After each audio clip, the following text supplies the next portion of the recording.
कृष्णाय वासुदेवाय देवकी नंदनाय च नंदगोपः कुमाराय गोविंदाय नमो नमः। हरे कृष्ण।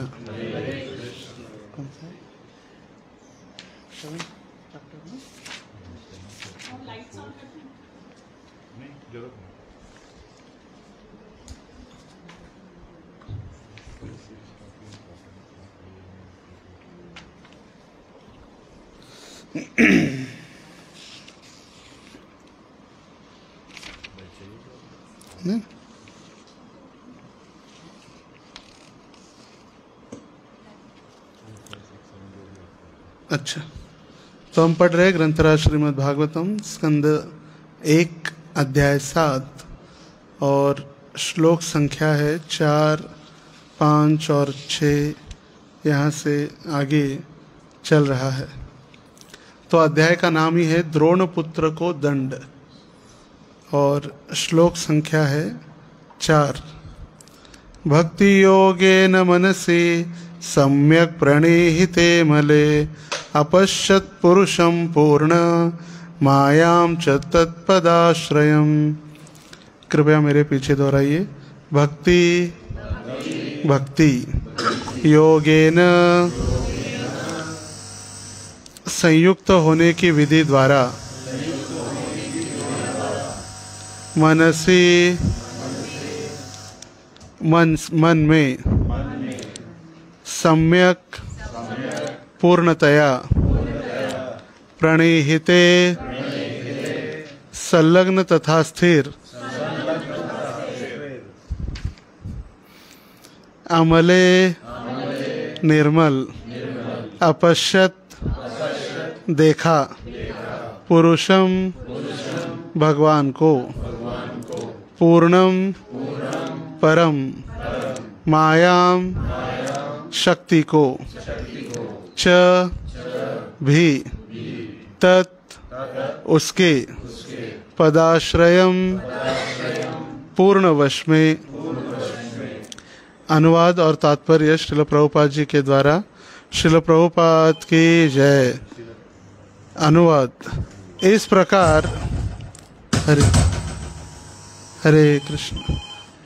इस प्रकार उन्होंने भौतिकता का स्पर्श किए बिना भक्ति योग से बंध कर अपने मन को पूरी तरह एकाग्र किया। इस तरह उन्होंने परमेश्वर की वशवर्तिनी बहिरंगा शक्ति के समेत उनका दर्शन किया। तात्पर्य: भक्ति योग द्वारा ही परम सत्य का सम्यक दर्शन किया जा सकता है। इसकी पुष्टि भगवत गीता में भी हुई है। मनुष्य केवल भक्ति योग द्वारा ही पूर्ण भगवान को सही सही अनुभूति प्राप्त कर सकता है और ऐसे सम्यक ज्ञान के बल पर ही वह भगवत धाम में प्रवेश कर सकता है। निराकार ब्रह्म या अंतर्यामी परमात्मा के अपूर्ण ज्ञान में पूर्ण ब्रह्म की अधूरी प्रतीति करके कोई भगवत धाम नहीं जा सकता। श्रील नारद ने व्यास देव को उपदेश किया कि वे भगवान तथा उनकी दिव्य लीलाओं के ध्यान में निमग्न हो जाए। श्रील व्यास देव के ब्रह्म तेज नहीं दिखलाई पड़ा क्योंकि यह पूर्ण दृष्टि नहीं है। पूर्ण दृष्टि तो भगवान है जिसकी पुष्टि भगवत गीता में हुई है। वासुदेव सर्वमिति स महात्मा सुदुर्लभा।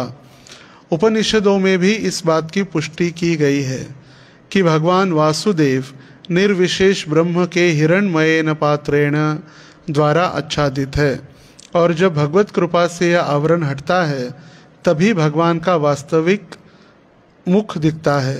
परब्रह्म को यहाँ पर पुरुष या व्यक्ति कहा गया है। परम भगवान का उल्लेख अनेक वैदिक ग्रंथों में हुआ है और भगवत गीता में तो पुरुष की पुष्टि नित्य तथा आदि पुरुष के रूप में हुई है।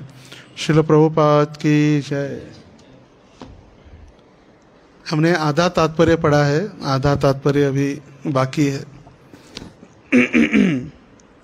तो यहाँ पर श्रील प्रभुपाद जी तात्पर्य में समझा रहे हैं। ये एक भागवत के प्रथम स्कंद का एक विशेष और महत्वपूर्ण श्लोक है, जिसमें भक्ति के विषय में समझाया गया है। भक्ति योगे न मनसी सम्यक प्रणीहिते मले अपश्यत पुरुषम पूर्ण मायाम चत तद आश्रयम। इसमें महत्वपूर्ण श्रील प्रभुपाद जी समझा रहे कि भगवान के विषय में और भगवान की शक्ति के विषय में सबसे पहले तो भगवान एक व्यक्ति है। भगवान को प्राप्त करने के लिए भगवत भक्ति ही भगवान को आकर्षित कर सकती है। भक्ति रसामृत सिंधु नामक रूप गोस्वामी के द्वारा एक ग्रंथ लिखा गया है, और इस भक्ति रसामृत सिंधु में रूप गोस्वामी पहले ही अध्याय में शुद्ध भक्ति के 6 लक्षण समझाते हैं, और उसमें श्री कृष्ण आकर्षिणी एक लक्षण है शुद्ध भक्ति का। सिर्फ भगवान की शुद्ध भक्ति ही भगवान को आकर्षित कर सकती है। हमें भगवान को प्राप्त करना है तो भगवान की भक्ति के द्वारा ही भगवान को प्राप्त किया जा सकता है। और भगवान व्यक्ति है, कोई माया या भगवान कोई ब्रह्म तेज, जैसे मायावादी लोग कहते हैं ब्रह्म सत्य जगत मिथ्या, दंड ग्रहण मात्रेन नर नारायणो भवेत। दंड ग्रहण करने से, मायावादियों में एक कहावत है या उनका एक सिद्धांत है, कहावत से ज़्यादा सिद्धांत कह सकते हैं। मायावादी लोग मतलब जो कृष्ण को या भगवान को मायावी समझते हैं, हमारे जैसे हैं।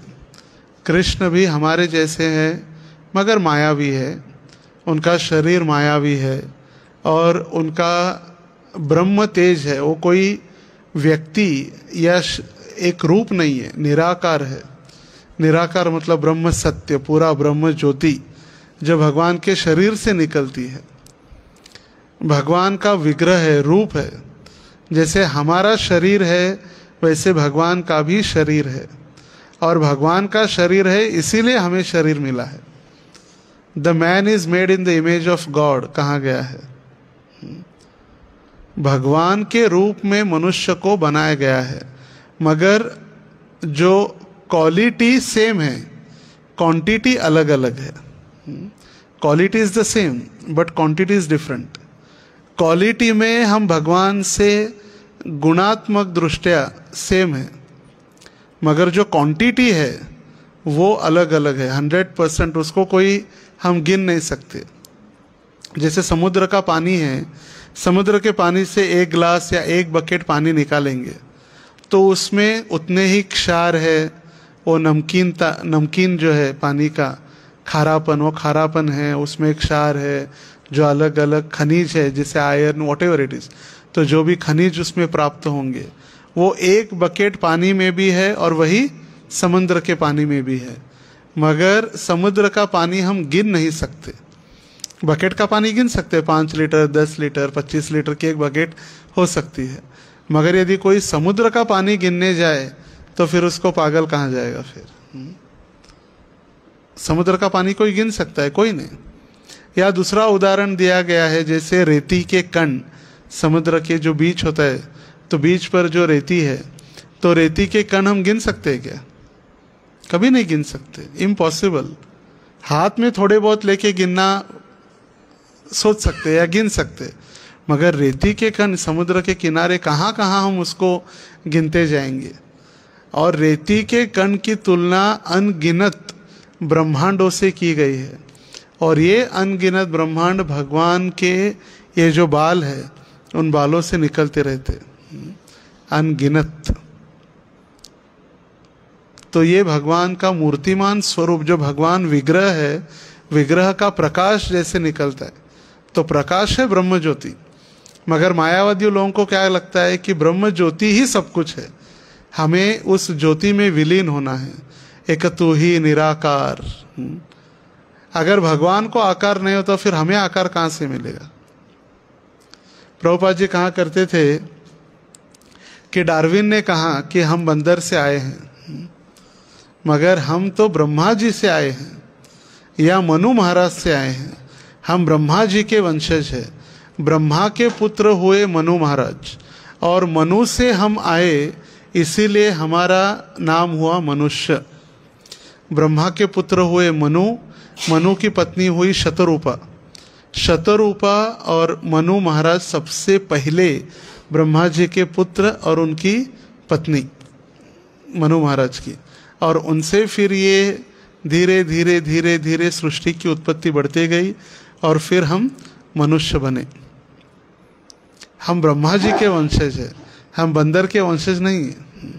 और डार्विन का सिद्धांत इंडिया में सिखाया जाता है, विदेश में नहीं। विदेश में तो वो झूठ है कहकर बंद भी हो गया, मगर हमारे हम पागल है जो हमको सिखाया जा रहा है कि हम पहले बंदर थे, फिर खड़े हो गए, फिर जो सामने के दो पैर हाथ हो गए, पूंछ अंदर चली गई, तो हम आदमी बन गए।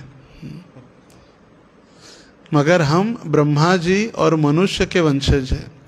तो इससे हम समझ सकते हैं कि हमारा शरीर है, हमारा शरीर है, इसका मतलब हमारे पिताजी का शरीर होगा, और पिताजी का शरीर होगा तो उनके पिताजी का शरीर होगा। हम ये नहीं कह सकते कि हमारा शरीर है मगर हमारे पिताजी निराकार है, उनको कोई आकार नहीं है। बोलेंगे पागल है, ऐसे कैसे, एकदम से आसमान से तो नहीं गिरे हम। तो भगवान भगवत गीता में स्पष्ट रूप से कहे कि जितने भी जीव है या 84 लाख योनियां हैं, उन 84 लाख योनियों को बीज प्रदान करने वाला पिता मैं हूँ। अहम बीजः प्रदः पिता, मैं बीज प्रदान करने वाला पिता हूँ। तासाम अहद ब्रह्म योनिर अहम बीजः प्रदः पिता। 84 लाख योनियों को बीज प्रदान करने वाले पिता स्वयं भगवान श्री कृष्ण है। तो हमारे पिता का शरीर है, इसीलिए हमें शरीर है, मगर जो क्वांटिटी वाइज हम उनकी तुलना नहीं कर सकते।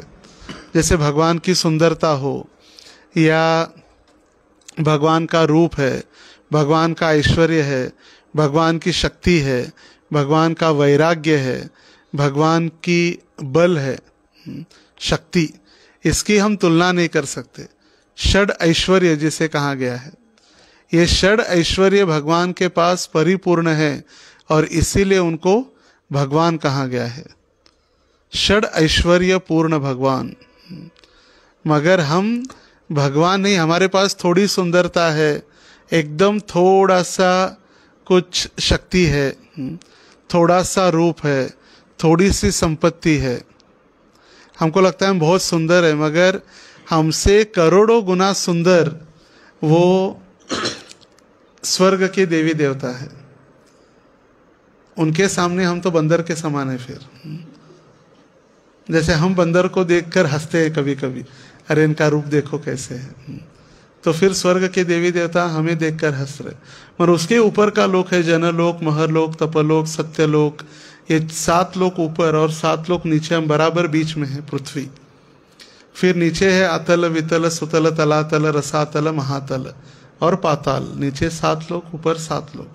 फिर उसके ऊपर के लोगों को स्वर्ग के देवी देवताओं की सुंदरता कम है। फिर उसके ऊपर फिर वैकुंठ में लक्ष्मी सहस्त्र शत संभ्रम सेव्यमानम। वैकुंठ में लाखों लक्ष्मियां नारायण की सेवा करने के लिए तैयार रहती है। फिर उनके सामने देवी देवताओं की सुंदरता कुछ नहीं है। फिर उसके ऊपर गोलोक धाम है। फिर गोलोक धाम में जो गोपियां हैं या भगवान की नित्य सखी अर्धांगिनी है, उनकी सुंदरता के सामने फिर लक्ष्मी जी की सुंदरता फिर कम पड़ जाती है। जैसे ऊपर ऊपर ऊपर ऊपर ऊपर,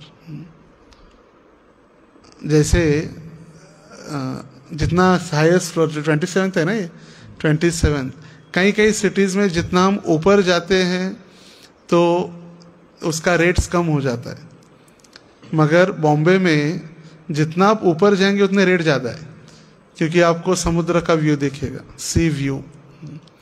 ब्रिज दर्शन, कल हम जहाँ रुके थे वृंदावन में, जितना ऊपर, वहाँ से जितना ऊपर जाएंगे आपको ब्रज का दर्शन होगा, ब्रज दर्शन।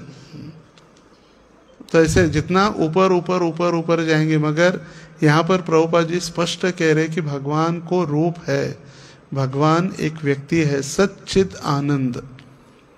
सत चित और आनंद मतलब शाश्वत है, भगवान ज्ञानमय है और फिर सुंदर है, आनंदमय रूप है भगवान का।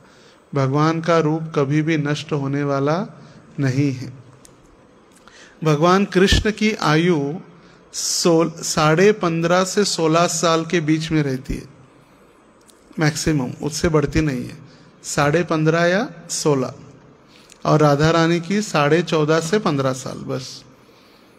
वो शाश्वत काल है। काल हमारे ऊपर इफेक्ट कर रहा है, मगर भगवान के ऊपर कोई काल कार्य नहीं करता।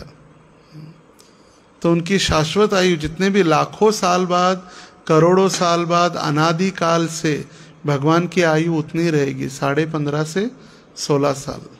कभी आपने देखा है कृष्ण बूढ़े हो गए, या उनकी सफ़ेद दाढ़ी हो गई, या उनको यशोदा माता डेंटल हॉस्पिटल लेकर गई, या हेयर डाई लगा के बाल काले करने पड़े?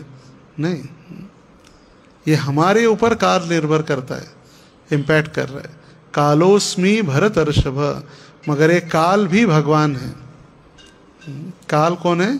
स्वयं भगवान है। कालोस्मी भरत ऋषभ।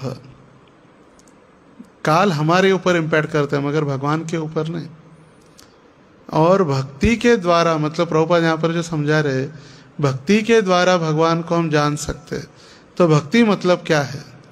भक्ति मतलब भगवान के साथ हमारा संबंध जोड़ना, उसको कहा गया है भक्ति योग।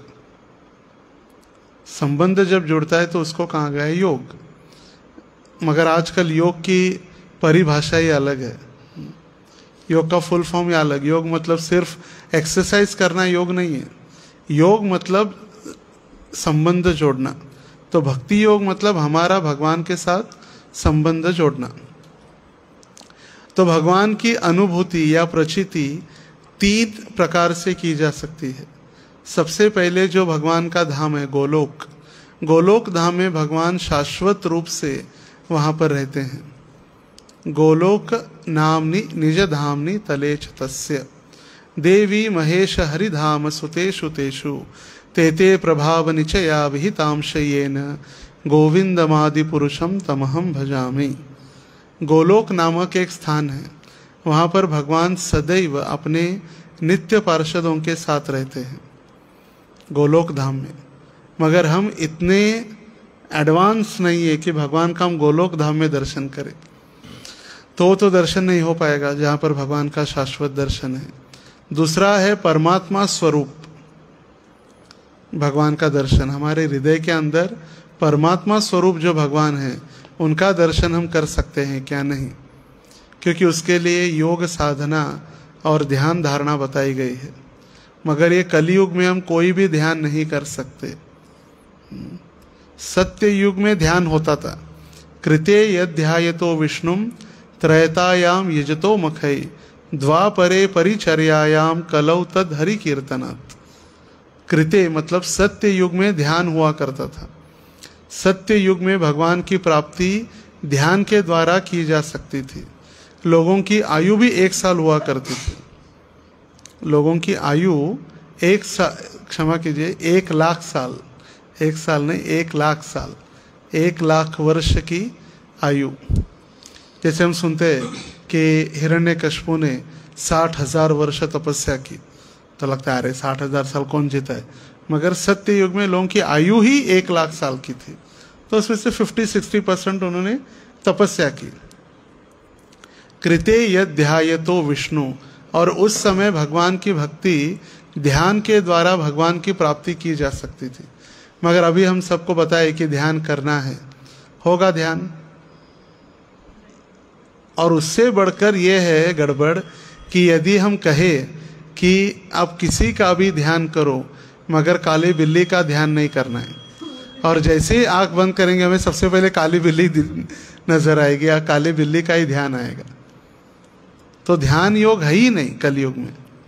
कृते यध्यायतो विष्णु त्रैतायाम यजतो मखई, और त्रेता युग में जो प्रभु रामचंद्र थे, आयु मर्यादा कम हो गई, 1 लाख से 10,000 हो गए। और भगवान की प्राप्ति कैसे हो सकती थी? यजतो मखई, मखई मतलब यज्ञ करना। स्वाहा स्वाहा यज्ञ के द्वारा।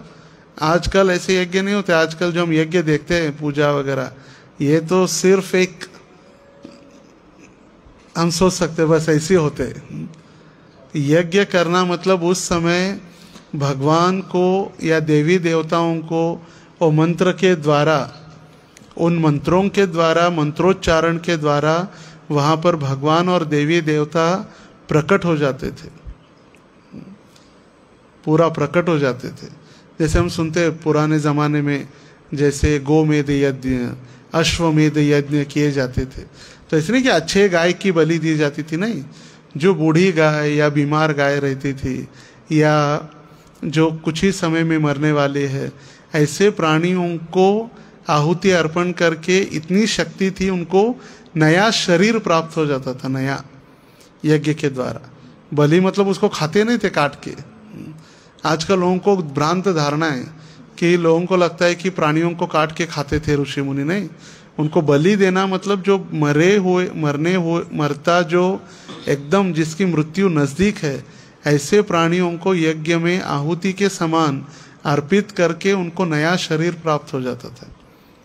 ये जतो मखय द्वापरे परिचर्यायाम, द्वापर युग में और आयु कम हो गई 10,000 से 1,000।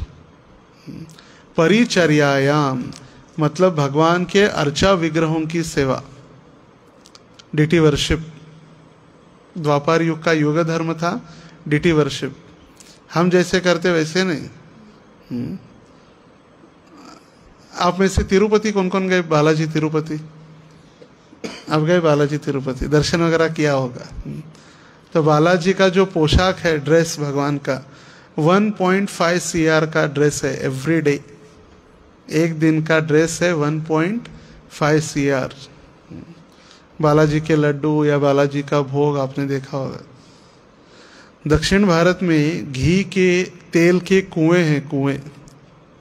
राजा महाराजा ने जो मंदिर बनाए तब उन्हें कुएं बनाए घी के, वहाँ पर इतने बड़े मात्रा में घी, दूध की ऐसी व्यवस्था।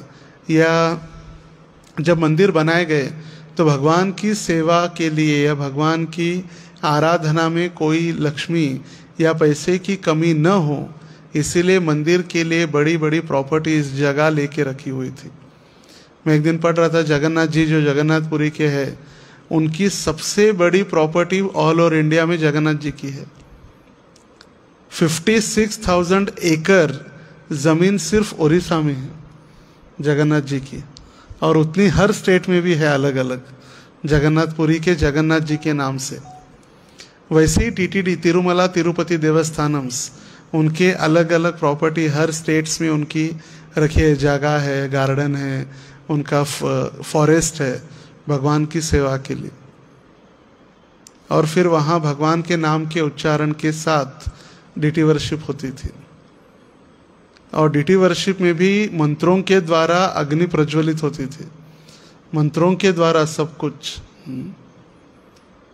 सुरभि गाय, सिर्फ एक गाय, जो भी इच्छा हमारी थी, हजारों लाखों लोगों को खाना, फिर जो भी इकट्ठा जो चाहिए वो मिलता था गाय से, सुरभि गाय। अर्जुन का एक नाम है धनंजय, भगवान कहते भगवत गीता में धनंजय। धनंजय मतलब उसने धन का संचय किया है इसीलिए। और धन का संचय कैसे किया उन्होंने? जब राजसूय यज्ञ था तो यज्ञ करने के लिए बहुत सारा धन लगने वाला था। अभी यहाँ पर हम जैसे लोगों की बात नहीं चल रही है। यहाँ पर युधिष्ठिर महाराज यज्ञ कर रहे, एक छत्र सम्राट, हस्तिनापुर के सम्राट युधिष्ठिर महाराज यज्ञ कर रहे, और वो यज्ञ करने के लिए उनके पास धन कम पड़ रहा था। तो कितना बड़ा यज्ञ होगा हम सोच सकते। तो भगवान ने अर्जुन को कहा आप हिमालय की तरफ जाओ, और हिमालय के पास जो ब्राह्मण खड़े, ब्राह्मण वहाँ पर है, वो ब्राह्मण, उन्होंने क्या किया है, वो ब्राह्मण को पहले ब्राह्मणों को या जो भी साधु रहते थे उन साधुओं को सोने के थाली में खिलाया जाता था।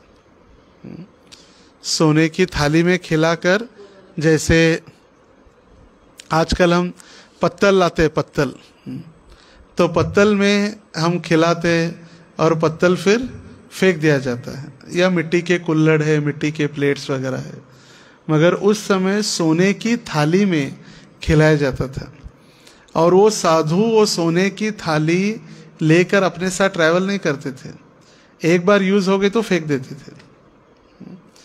तो ऐसी सोने की थाली, सोने के कटोरे हिमालय के पास साधुओं ने फेंक फेंक कर एक बड़ा डंपिंग यार्ड बन गया था। जैसे आजकल कचरे का डंपिंग यार्ड बन जाता है, तो सोने के थालियों का। तो भगवान कृष्ण ने कहा अर्जुन को कि जाओ और वहां से धन एकत्रित करके लेकर आओ, वो प्लेट्स वगैरह। तो वो अर्जुन लेकर आए, इसलिए अर्जुन का नाम हुआ धनंजय। देखिए हर नाम के पीछे अर्थ भी है। तो इससे हम समझ सकते हैं कि कृते सत्य युग में ध्यान, सत्ययुग जैसे ध्यान आजकल नहीं होगा, या त्रैतायाम ये तो मखे यज्ञ हम नहीं कर सकते। उतनी ना प्योरिटी है, ना प्योर सामग्री है, ना प्योर उतने ब्राह्मण हैं, या मंत्रों में उतनी शक्ति है नहीं। हम तो प्रयास कर रहे यज्ञ वगैरह करके भगवान को, मगर जो द्वापर युग की जो शुद्धता थी या क्वालिटी थी, वो क्वालिटी आज हम मेंटेन नहीं कर पा रहे। या द्वापरे परिचर्यायाम, द्वापर युग जैसा हम डिटी वर्शिप नहीं कर पा रहे।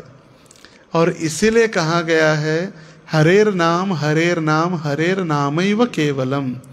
3 बार क्यों कहा गया हरेर नाम? क्योंकि सत्य युग में हरि नाम था। कृते यद ध्याय तो विष्णु, ध्यान करते थे। कैसे ध्यान? जैसे ध्रुव महाराज को कहा नारद मुनि ने, ओम नमो भगवते वासुदेवाय, इस नाम का ध्यान करो। 12 अक्षरी मंत्र, ओम नमो भगवते वासुदेवाय, 12 अक्षरी, 12 अक्षर जिसको कहते, 12 मंत्र। तो उस समय मंत्र था, सत्ययुग में भगवान का नाम था, मंत्र था, इसीलिए हरेर नाम। फिर त्रेता युग में भगवान का नाम था। यज्ञ में कैसे आहुति दी जाती थी? क्लीम कृष्णाय स्वाहा, इदम कृष्णाय इदम न मम, ओम अच्युताय स्वाहा, इदम अच्युताय इदम न मम। इदम अच्युताय मतलब ये अच्युत के लिए है, ये मेरा नहीं है। इदम न मम, इसके ऊपर मेरा कोई अधिकार नहीं है। तो भगवान का नाम था, इसलिए 2 बार हो गया। फिर द्वापरे परिचर्यायाम, द्वापर युग जब भगवान श्री कृष्ण थे द्वापर युग में, तो बड़े बड़े मंदिरों में पूजा होती थी।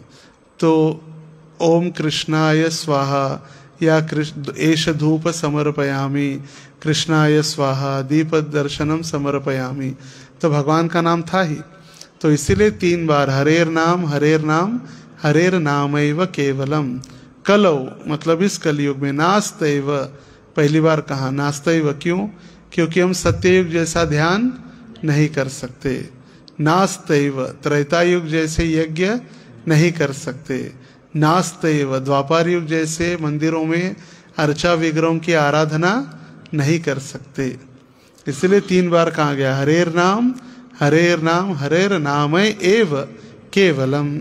कलौ नास्तैव नास्तैव नास्तैव गतिर अन्यथा, और कोई गति नहीं है। तो भगवान का रूप है, और भगवान को समझने के लिए भगवान की भक्ति ही हमें बताई गई है। तो भगवान को समझने के लिए 3 प्रकार से हम समझ सकते हैं।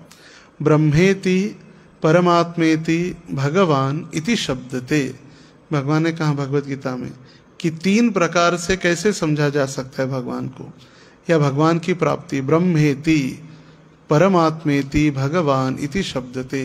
तो सबसे पहले हो गया भगवान का ब्रह्म ज्योति, ब्रह्मेति, जिसको ब्रह्म ज्योति कहा गया है, भगवान के दिव्य शरीर का प्रकाश। और भगवान के धाम में भगवान के शरीर से ही इतना प्रकाश निकलता है, इसीलिए वहाँ सूर्य और चंद्र की आवश्यकता नहीं है। वहाँ पर इलेक्ट्रिक बल्ब या जनरेटर की भी आवश्यकता नहीं पड़ती। न तद्भासयते सूर्यो न शशांको न पावक, यद गत्वा न निवर्तन्ते तद्धाम परमं मम।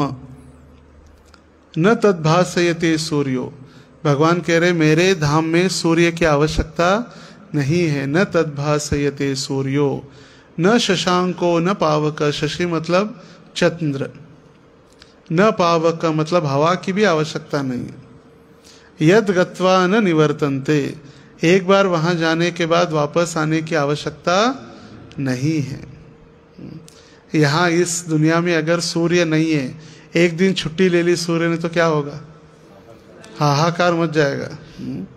जनरेटर, इन्वर्टर, जितने भी हमारे पास है सारे समाप्त हो जाएंगे। एक दिन चंद्र ने छुट्टी ले ली तो अनाज या जो पौधे पेड़ पूरा शक्ति, उनको जो शीतलता प्राप्त होती है वो नष्ट हो जाएगी, पौधे धान देना खत्म हो जाएगा। हवा एक क्षण के लिए बंद हो जाएगी, एक दिन की बात तो छोड़ो, एक क्षण यदि हवा बंद हो जाएगी तो हजारों लाशें, लाखों लाशें गिर जाएंगी। भगवान ने एक ऑक्सीजन की सिलेंडर बंद कर दिया तो क्या हो जाएगा? कोविड में ऑक्सीजन की इंपॉर्टेंस पता चली है सबको।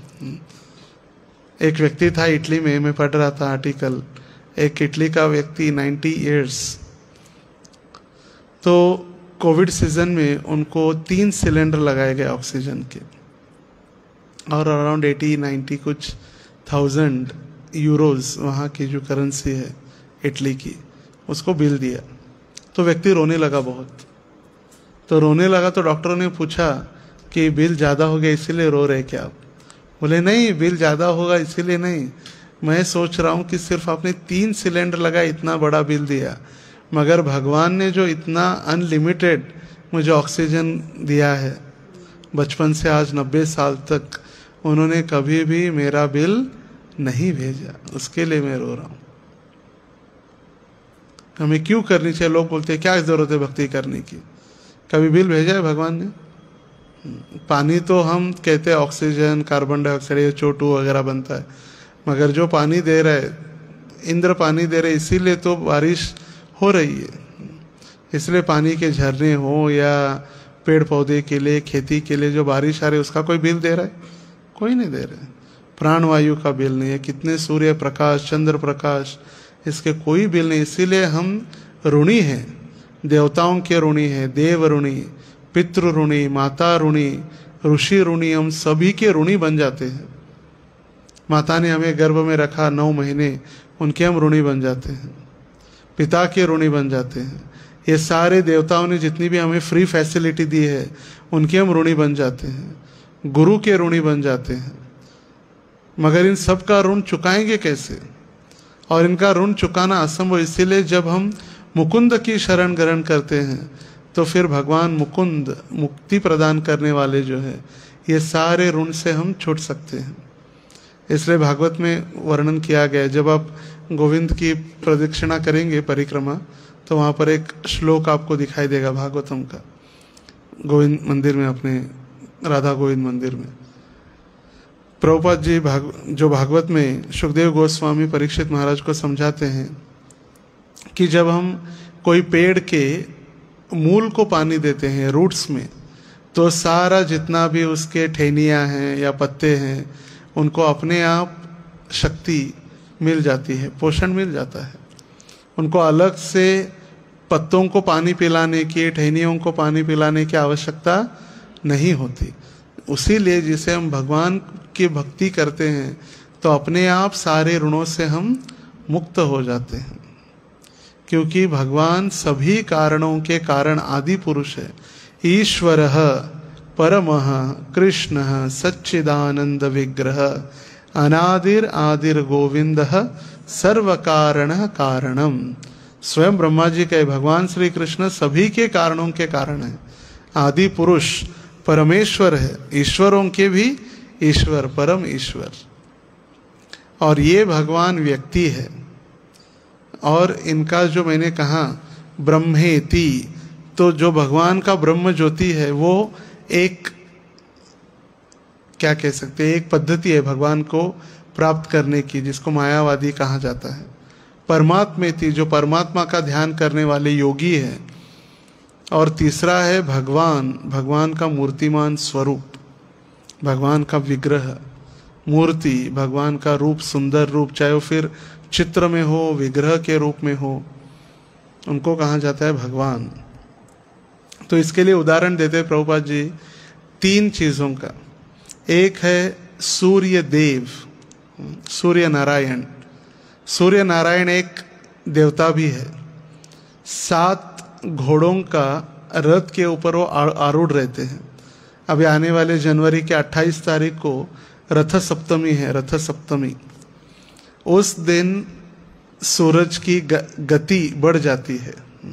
सूर्य रथ के ऊपर बैठ के उनकी गति बढ़ जाती है, और जैसे वो रथ के ऊपर आरूढ़ होते हैं तो गर्मी बढ़ने लगती है। 28 अगस्त रथ सप्तमी उस दिन है, सैटरडे को है रथ सप्तमी 2023। तो जिस दिन रथ सप्तमी होती है उस दिन से गर्मी बढ़ने लगती है। तो वो सूर्य नारायण एक व्यक्ति है, तो वो है भगवान। प्रभुपाद समझाने के लिए उदाहरण दे रहे, भगवान को समझना है मतलब सूर्य नारायण जैसे व्यक्ति है वैसे भगवान भी एक व्यक्ति है। ये तो होते हैं भगवान। फिर ब्रह्मेति परमात्मेति, परमात्मा कैसे समझ सकते हैं? तो एक है सूर्य नारायण और एक है सूर्य लोक।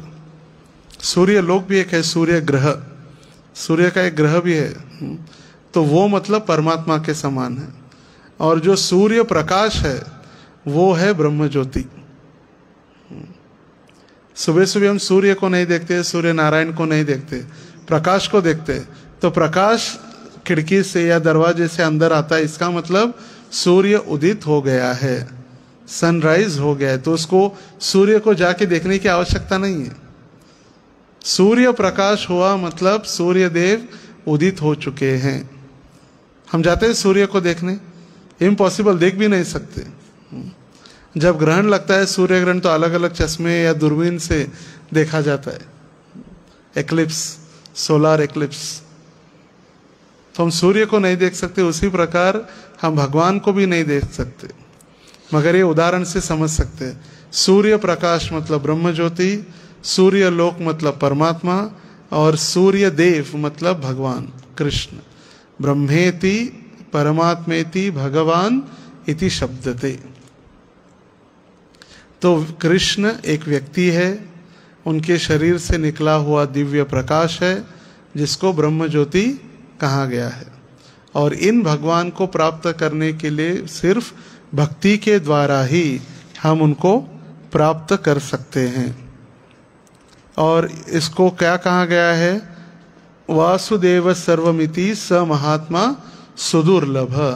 मतलब जो व्यक्ति जानता है कि संसार में जितनी भी चीजें हैं वो नारायण से संबंधित है, जो नारायण या वासुदेव को हर जगह देखने का प्रयास करता है। भगवान को हर जगह पे अनुभव करना कठिन नहीं है। जैसे पानी है, तो पानी ना इसका कोई रंग है ना कोई टेस्ट है, मगर जो प्यासा है उसको पानी की जो वैल्यू है या पानी का रस है, आस्वादन, रसो हम अपसु कौन्तेय प्रभा अस्मि शशि सूर्यो, पानी का स्वाद मैं हूं। भगवान कहे भगवद गीता में, प्रभा अस्मि शशि सूर्यो, सूर्य और चंद्र का प्रकाश मैं हूं। सूर्य और चंद्र का प्रकाश मैं हूं, पानी का रस मैं हूं। तो जब भी हम पानी पीते भगवान का स्मरण कर सकते, कठिन नहीं भगवान का स्मरण करना। सूर्य और चंद्र को देखते प्रकाश आया मतलब भगवान को हम प्रणाम कर सकते, भगवान आपका ये प्रकाश है, आपकी कृपा है। मोर पंख देखते ही भगवान को याद कर सकते, गाय को देखकर भगवान को याद कर सकते। जैसे एक फूल है, वो फूल उसको पता नहीं कि वो कहाँ जाने वाला है। फूल को ये पता नहीं है कि वो फूल खिलने के बाद वो कहाँ पहुंचने वाला है। जब कोई फूल तोड़कर लेके जा रहा है या फूल को देखकर लोगों की भावना उसके पीछे महत्वपूर्ण है। यदि कोई एक लड़का, युवा लड़का देखेगा तो सोचेगा मेरे गर्लफ्रेंड को दूंगा तो कितना अच्छा होगा, वो खुश हो जाएगी। देखिए भावना कैसे चेंज होती है। वही फूल यदि कोई पति अपनी पत्नी के लिए सोचेगा, कोई साधु सोचेगा कि इसको यज्ञ पूजा पाठ में लगाऊंगा, और वही भक्त सोचेगा कि भगवान के चरणों में ये कितना सुंदर दिखेगा। या वही फूल किसी अंत यात्रा में किसी मैत में चढ़ जाएगा, उसको पता नहीं फूल को, मगर भावना इंपॉर्टेंट है।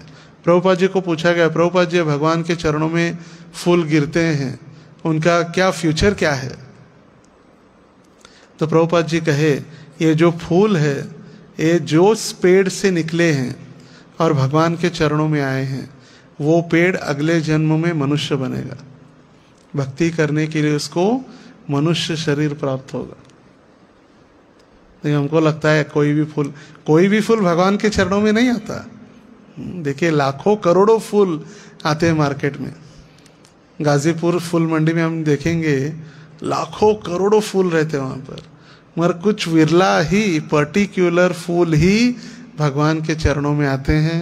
कोई होटल्स में जाते हैं डेकोरेशन के लिए, कोई शादी में, कोई मंदिरों में, कोई अंत यात्रा में, कोई पॉलिटिशियंस के प्रोग्राम्स में, कोई घर में आते हैं। मगर जो फूल भगवान के चरणों में आते हैं उनके ही पेड़ को अगले जन्म में मनुष्य शरीर प्राप्त होता है, जिससे वो भगवत भक्ति कर सके। तो ये है भक्ति की शक्ति। देखिए फूल भी भगवान के चरणों में आती है, उसको मनुष्य शरीर प्राप्त हो सकता है। तो जो व्यक्ति, जो मनुष्य भगवान की भक्ति करेगा, वो कैसे फिर नीचे जा सकता है? उसको तो आसानी से 100% उसकी भक्ति अगर भले ही 100% नहीं तो कम से कम मनुष्य शरीर मिलेगा, ये गारंटी है। उसको निचला वाला शरीर, प्राणियों का शरीर तो नहीं मिलेगा, एटलीस्ट मनुष्य शरीर तो मिलेगा। तो ये भगवत भक्ति की शक्ति है जिससे हम भगवान की प्राप्ति कर सकते हैं। हमने सिर्फ आधा ही किया है तात्पर्य। 7 to 8 लाइन्स जो फर्स्ट पेज के ऊपर है, 303 का जो वासुदेव सर्वमिति, तो ये वाक्य पूरा करते हैं। उपनिषदों में भी इस बात की पुष्टि हुई है कि भगवान वासुदेव निर्विशेष ब्रह्म के हिरणमयेन पात्रेण द्वारा आच्छादित है, और जब भगवत कृपा से यह आवरण हट जाता है तभी भगवान का वास्तविक मुख दिखता है। तो ये मायावादी लोग जो कहते हैं दंड ग्रहण मात्रेन नर नारायणो भवेत्, उनकी एक फिलॉसफी है मायावादी लोगों की। मायावादी लोगों का कहना ये है कि आप सन्यास लेंगे तो आप नारायण बन जाएंगे। आप सन्यास लेंगे तो क्या बनेंगे? नारायण, भगवान बन जाएंगे। मायावादियों में एक दंड सन्यास होता है, एक दंड।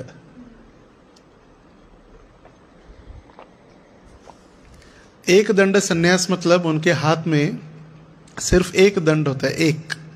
वैष्णव जब सन्यासी बनते हैं, जो आपने देखे होंगे जैसे महाराज जी वगैरह मंदिरों में अलग अलग सन्यासी वृंदावन में, उनका जो दंड होता है त्रिदंड सन्यास है। त्रिदंडी, 3 दंड होते हैं, और मायावादियों के पास एक दंड। वो एक दंड भगवान को दिखाते हैं मंदिर में जाने के बाद, भगवान आप भी नारायण मैं भी नारायण, हम दोनों भगवान हैं।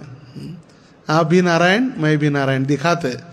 और भगवान को दिखाना मतलब ये दिखा रहा है कि वो समझा रहे भगवान को कि हम दोनों सेम हैं, वी आर इक्वल्स, हम दोनों भी नारायण हैं।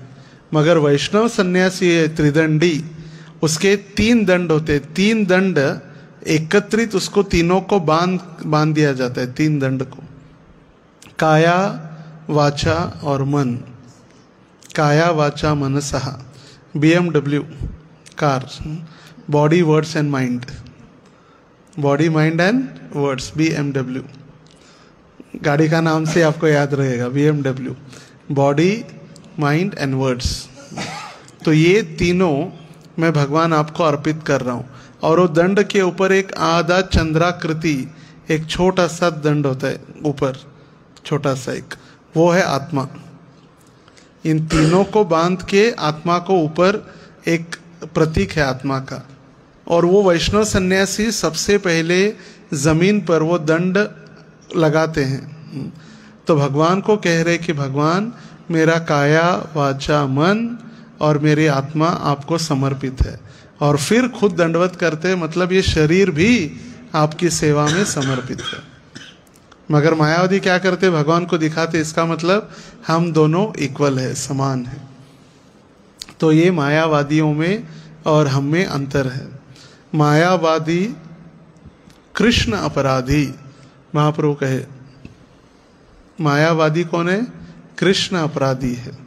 और इसीलिए महाप्रभु ने कहा मायावादीर भाष्य सुनि लो होइल सर्वनाश।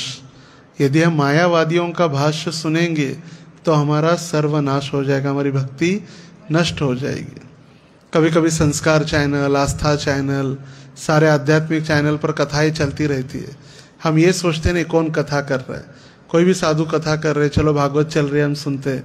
मगर यदि वो मायावादी है तो कहेगा कृष्ण का कोई रूप नहीं है, कृष्ण माया स्वरूप है, कृष्ण मायावी है, और कृष्ण कभी कभी माया का स्वरूप लेकर इस भौतिक संसार में आते हैं और फिर वो मरने के बाद वो नष्ट हो जाते हैं या वो उनका ब्रह्म ज्योति में लीन हो जाते हैं। ये सारा हमारी भक्ति को नष्ट कर देने वाला है। इसीलिए प्रभुपाद जी कहे, महाप्रभु भी कहे, भागवत सुनिया भागवतेर स्थाने। हमें भागवत श्रवण करना है भगवत भक्तों के सानिध्य में, नहीं तो क्या होगा? भागवत या भगवान का नाम तो पवित्र है ही, मगर जैसे दूध 100% प्योर है, मगर एक सांप उसको सिर्फ स्पर्श भी करता है तो जहर बन जाता है। दिखने में तो दूध दिखाई दे रहा है, सफेद है, मगर सर्प के स्पर्श से वो जहर बन गया है। उसी प्रकार यदि हम अभक्तों के द्वारा या प्रोफेशनल भागवत रिसाइटर्स जिसको कहा गया है, जो पैसे के लिए भागवत बेचते हैं या पैसे के लिए भगवान को बेच रहे, पैसे के लिए भगवान के विग्रहों को बेच रहे, या जो भौतिकतावादी लोग हैं, उनसे यदि हम कथा सुनने में तो अच्छी लगती है मगर वो दूषित हो चुकी है। उस शुद्धता या प्योरिटी इज द फोर्स उसमें नहीं रहेगा। इसलिए देखिए ना, लोग इतनी लाखों कथाएं होती रहती है, लाखों लोग बैठते हैं कथा में, इतने सुंदर गालीच है, सफ़ेद चद्दर उसके ऊपर बिछाई जाती है, लोग उठने के बाद अपने अपने कपड़े झाड़ने लगते, कुछ होता ही नहीं वहाँ पर, फिर भी कपड़े झाड़ते लोग। पल्लो झाड़ कथा, अपने कपड़े झाड़ कर यही कथा सुनी, यही छोड़कर चले जाना है बस। कोई परिवर्तन होता ही नहीं, आत्मरंजन नहीं है वहाँ पर, मनोरंजन है। कथाएं चलती रहती है, लोग चाय पी रहे, पान खा रहे, वहीं पर थूकदानी है उसमें थूक रहे, घूम रहे, राधे राधे डांस चल रहा है, मनोरंजन है। आत्मरंजन का है। फिर रुक्मिणी की शादी के लिए अलग अलग सभी गिफ्ट्स लेकर आते हैं, फिर जन्माष्टमी के लिए चॉकलेट्स बांटे जाते हैं, सब तो हो रहे फेस्टिवल, मगर जो फिलॉसफी है मेन, कृष्ण का जो सिद्धांत है वो नहीं समझाया जाता, कृष्ण की शक्तियों को समझाया नहीं जाता।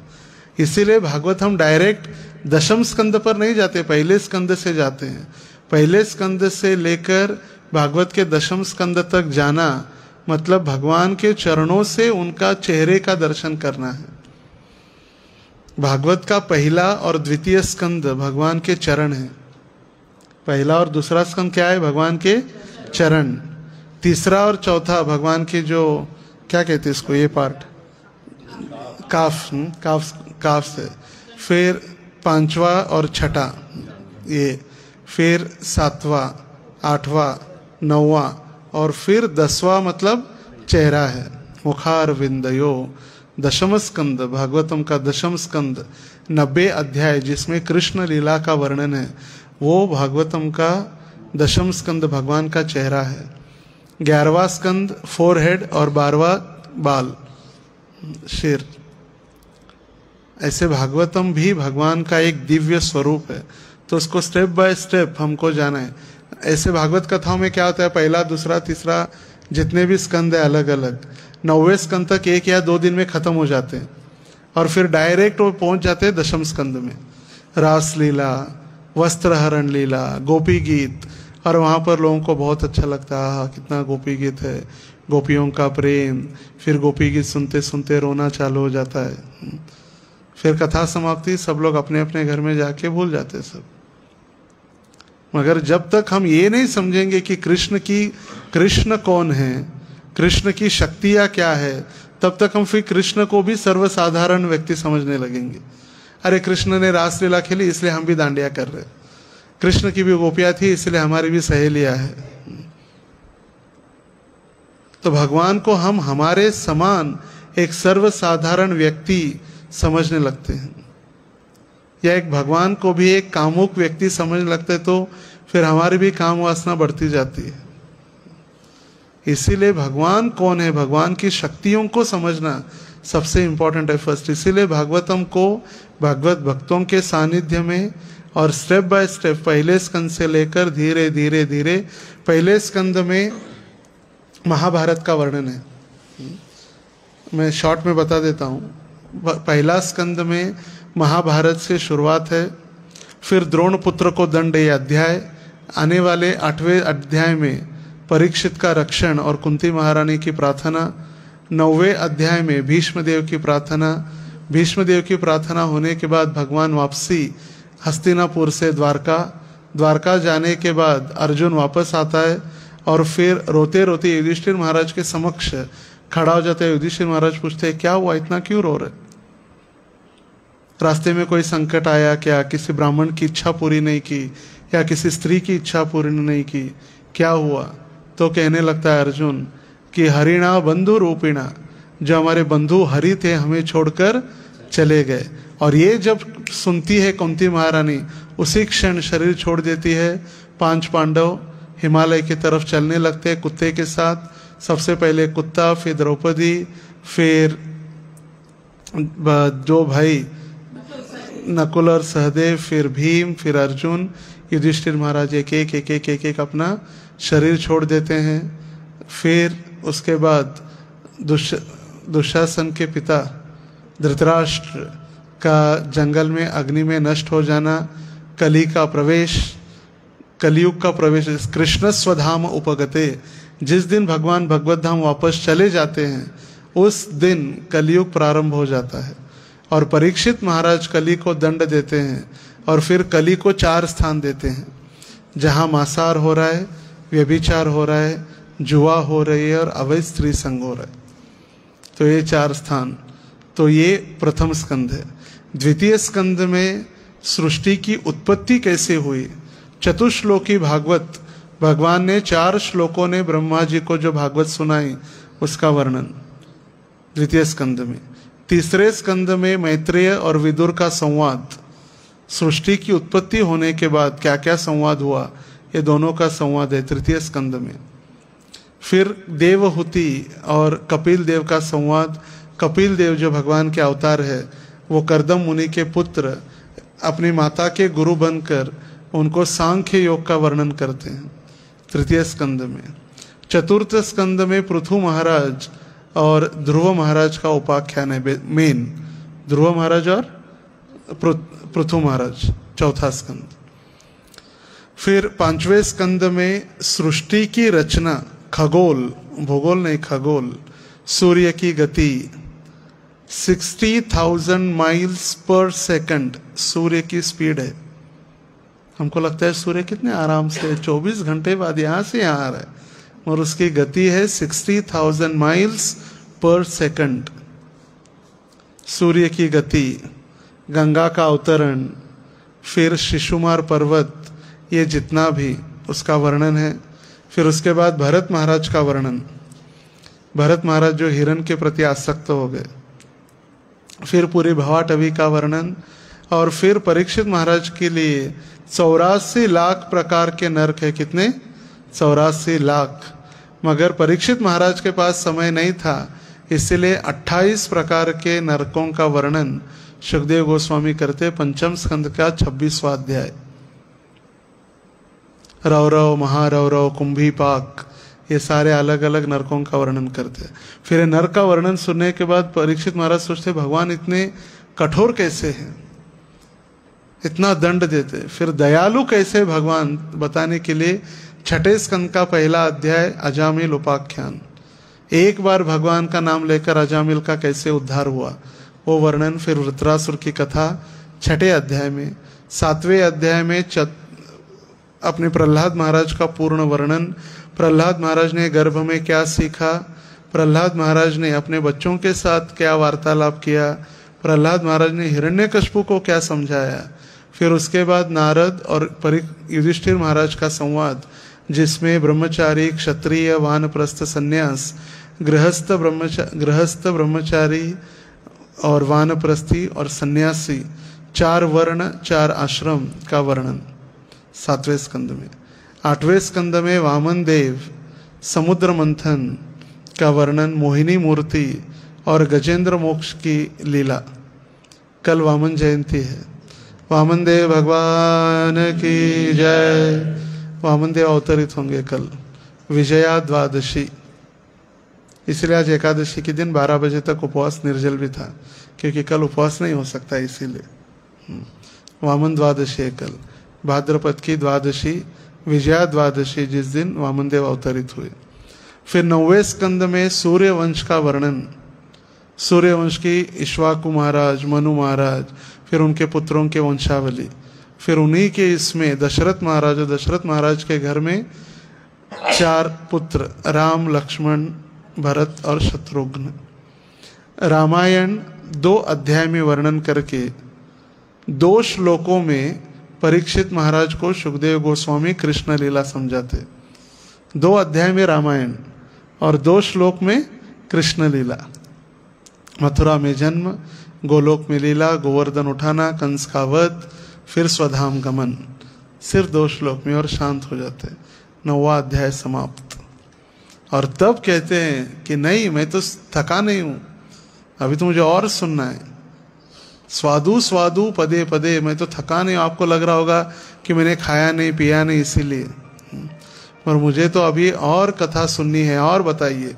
और तब फिर कृष्ण लीला के, कृष्ण अवतरण कैसे हुआ, 10वें स्कंद का पहला अध्याय। अवतार के पीछे क्या कारण है। फिर दूसरा अध्याय 10वें स्कंद का, गर्भस्थ कृष्ण की देवताओं द्वारा स्तुति। फिर तीसरा कृष्ण का अवतरण, फिर पुतना का उद्धार, फिर दामोदर लीला, उखल बंधन लीला, फिर नल कुबेर और मणिग्रीव के द्वारा प्रार्थना, फिर सारी कृष्ण लीलाएं। फिर 11वें स्कंद में उद्धव गीत, उद्धव जी को भगवान ने जो ज्ञान दिया, उद्धव गीता कहा गया उसको। फिर 24 गुरु, दत्तात्रेय के 24 गुरु का वर्णन, और सारे भागवत का सार 12वां स्कंद। फिर 12वें स्कंद का अंतिम श्लोक, जिसमें और हरिनाम संकीर्तन के विषय में ही समझाया गया है। हरिनाम के द्वारा ही भगवान की प्राप्ति हो सकती है। नाम संकीर्तनम यस्य सर्व पाप प्रणाशनम। नाम संकीर्तन के द्वारा ही सारे पाप नष्ट हो सकते। 12वें स्कंद का 13वें अध्याय का आखिरी श्लोक, मतलब ये भागवतम का 18,000वां श्लोक है, 18,000 टेक्स्ट। ओम नमो भगवते वासुदेवाय पहला, और सर्व पाप प्रणाशनम लास्ट। तो ये है भागवतम का सीक्वेंस। तो इसीलिए हमें भगवान की सारे शक्तियों को यदि हम समझेंगे तो फिर भगवान को समझने में हमें आसानी होगी। नहीं तो फिर हमको भी लगेगा कृष्ण एक सर्वसाधारण बालक है, हमारे जैसा ही था, मटकी फोड़ी, राधे राधे। तो इसीलिए जो हमारा एक अच्छा प्रोविजन ने प्रारंभ किया, पहले जब मैं आता था भगवत गीता होती थी, तो भगवत गीता कंप्लीशन हो के भागवतम का 1st कैंटो 7th चैप्टर चल रहा है। और इसके बाद वाला जो अध्याय बहुत सुंदर प्रार्थना है, कुंती महारानी की प्रार्थना। मैं आऊँगा अगली बार जब नेक्स्ट मंथ कार्तिक की यात्रा में, तो उस समय तक तो पहुँच ही जाएंगे। अच्छा, ओके, तो और एक बार कर सकते हैं, अच्छा बात है। 9th जो चैप्टर है, बहुत सुंदर प्रार्थना है। कुंती महारानी ने अपना हृदय खोलकर बताया। कुंती महारानी भी हमको लग रही है सर्वसाधारण स्त्री है। कुंती महारानी एक प्रार्थना में कह रही है, तथा परमहंसानां मुनीनां अमलात्मनां भक्ति योग विधानार्थ कथम पश्येमहि स्त्रियः। बड़े बड़े ऋषि मुनि, तथा परमहंसानां, परमहंस बड़े बड़े ऋषि, बड़े बड़े मुनि, अमल आत्मनाम, जिनका हृदय, जिनकी आत्मा पूरी तरह से शुद्ध हो चुकी है, हे भगवान वो भी आपको नहीं जान पाते, तो मैं तो सर्वसाधारण स्त्री हूँ। उसके पहले मगर उन्हें कहा है सारा कि भगवान आप अजन्मा हैं, आप सर्वशक्तिमान हैं, आप ही हमारे रक्षक हैं। सभी पहले तो उन्होंने सारे संकट वर्णन करके बताए कि ये संकट हुआ, भीम को जहर देकर मारने का प्रयास किया, लाक्षागृह में जलाने का प्रयास किया, द्रौपदी का वस्त्र हरण करने का प्रयास हुआ। सभी में आपने ही हमें रक्षण किया, बचाया। और अभी यदि आप मुझे कुछ देना चाहते, इतना संकट के बाद हम क्या मांगेंगे भगवान से? सुख संपत्ति घर आवे, कष्ट मिटे तन का। मगर यहाँ पर इतना सारा याद दिलाया। और फिर कुंती महारानी कहने लगी, विपदः संतुता शाश्वत तत्र तत्र जगद्गुरो भवतो दर्शनम यस्यात् पुनर्भव दर्शनम। भगवान यदि देना है तो क्या दीजिए? और कष्ट दीजिए। विपदः संतुता शाश्वत, और वो भी एक के बाद एक लगातार। ऐसे नहीं कि इस साल एक दिया तो अगले साल दीजिए, नहीं, एक के बाद एक देते ही रहिए, देते ही रहिए। जिससे क्या होगा? आपका तीव्रता से स्मरण होगा, और आपका स्मरण होगा तीव्रता से, इसका मतलब आपका दर्शन होगा।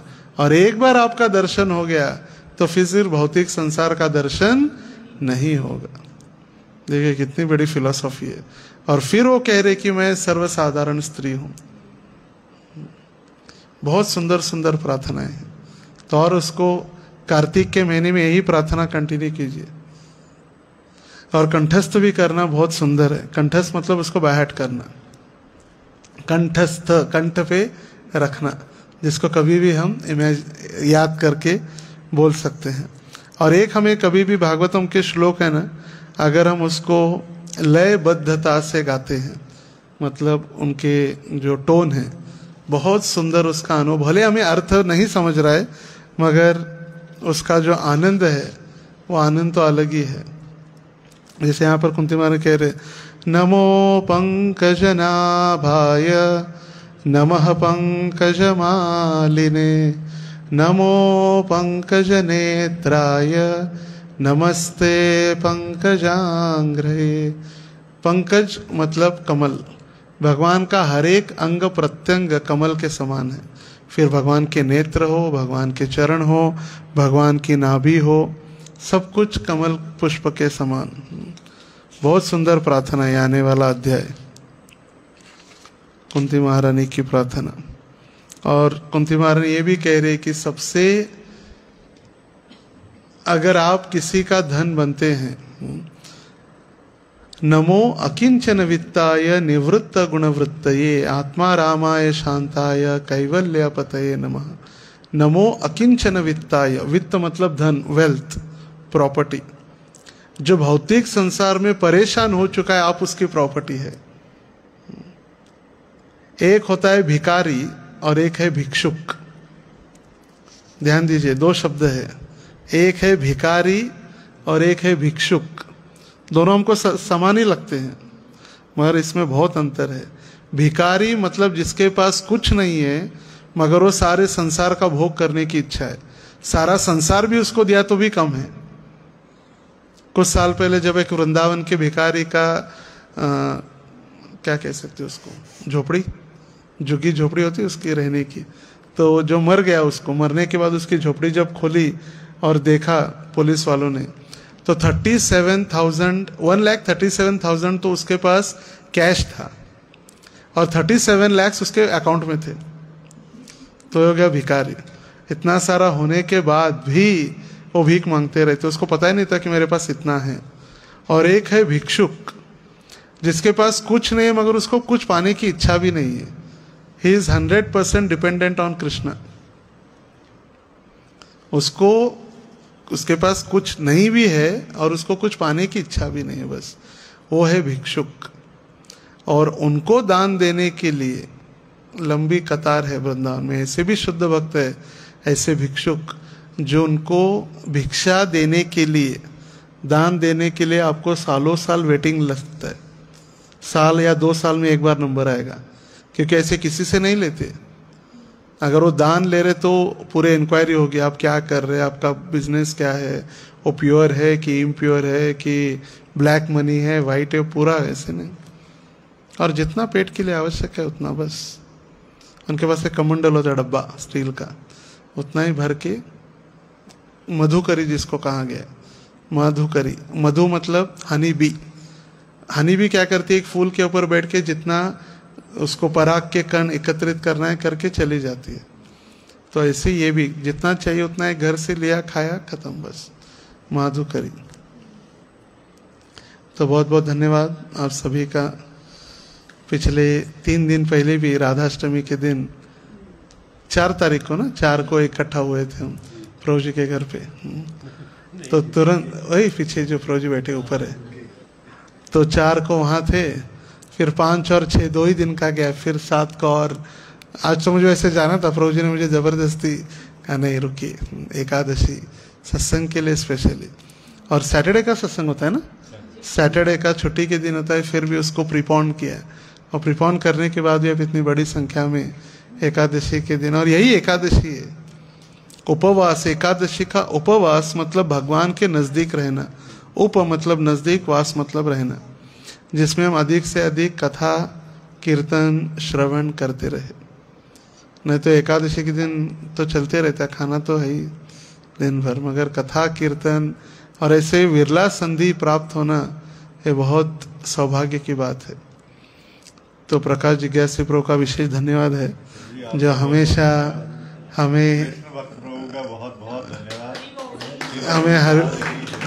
हमें सदैव, और प्रभु जी ने सबको पकड़ के रखा है। इतने लंबे समय से शुरू करना आसान होता है, कोई भी सत्संग हो, कोई भी कार्यक्रम हो या कोई भी कार्य हो, शुरुआत इजी है, और उसको मेंटेन करना उसके लिए बहुत। मैं समझा प्रभु जी कनाडा से ही आप सबको जन्माष्टमी की सेवा में भी लगाए थे, कनाडा से 7 समुद्र के पार रहते हुए जन्माष्टमी की सेवा भी। तो पुनः एक बार सभी का धन्यवाद। 11 साल हो गए प्रभु जी। हाँ, ये 11 साल हो गए। अच्छा 11 अगले 12 हो गए। कब से? 10 से अप्रैल 2010। तो अप्रैल 2022 में 12 साल एक तब पूर्ण हो गया। वैसे एक नियम या एक चीज भी है कि कोई भी व्यक्ति अगर 12 साल तपस्या करता है, मॉर्निंग प्रोग्राम, मंगल आरती या सेवा, वो जो भी कहता है वो सच होने लगता है। उसके लिए उसको एक तप कहा गया है, तप। 12 साल का एक तप कंप्लीट हो गया, 12 इयर्स एक तप कंप्लीट हो गया। तो उसके लिए भी बहुत बहुत शुभेच्छा, कॉन्ग्रेचुलेशंस। और आशा है हम जल्दी मिलेंगे। अभी ये सितंबर है, अक्टूबर के फर्स्ट वीक में हम पुनः आएंगे। वृंदावन जाने के पहले, वृंदावन के बाद, दोनों बार हम ज़रूर यहाँ पर कार्तिक, उसका कार्तिक के सत्संग करेंगे। अभी कार्तिक के पहले और एक सत्संग फिर कार्तिक में। तो पुनः एक बार सभी का धन्यवाद।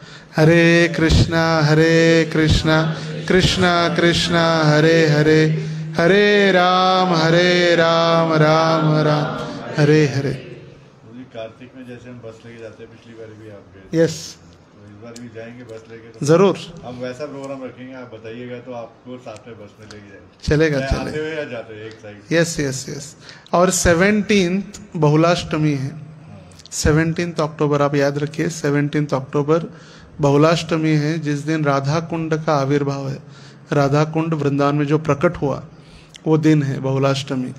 और इस दिन परम पूज्य लोकनाथ स्वामी महाराज जी को प्रभुपाद जी ने 50 साल पहले 1972 में हरिनाम दीक्षा दी। तो 2022 50th एनिवर्सरी है। तो इस साल 5 दिन की यात्रा तो है ही, 5,000 भक्तों के साथ, मगर 17th is the important main festival day है। तो एटलीस्ट उस दिन तो आप एक दिन के लिए सुबह आकर शाम को वापस भी आ सकते हैं अपने अपने हिसाब से। बहुत सारे प्रभुपाद डिसाइपल्स होंगे, 11,000 भक्तों का भंडारा है। और उस दिन जितने भी लोग परिक्रमा करेंगे गिरिराज जी की, उनके लिए फूड फॉर लाइफ भी हम करेंगे। तो उस दिन आप सभी को आमंत्रित है, उसके कोई चार्जेस नहीं है, कुछ नहीं। आप आइए, कथा अटेंड कीजिए, प्रोग्राम अटेंड कीजिए। भंडारे में हम प्रसाद डिस्ट्रीब्यूशन कर सकते हैं। जैसे आपका है ही एक रथ यात्रा में 2-2.5 हज़ार भक्तों का प्रसाद होता ही है। तो हम सभी मिलकर फिर उस दिन प्रसाद डिस्ट्रीब्यूशन कर सकते हैं। फिर इवनिंग प्रोग्राम करके वापस भी आ सकते हैं। 17 अक्टूबर मंडे है ना, मंडे है बहुलाष्टमी। और फिर राधा कुंड में स्नान करके आ सकते हैं। उस दिन राधा कुंड का स्नान की महिमा है बहुत। ठीक है। श्री श्री राधा गोविंद देव की, श्रील प्रभुपाद की, सवमेत गौर भक्त वृंद की, ग्रंथराज श्रीमद् भागवत महापुराण की, निताई गौर प्रेमानंदे।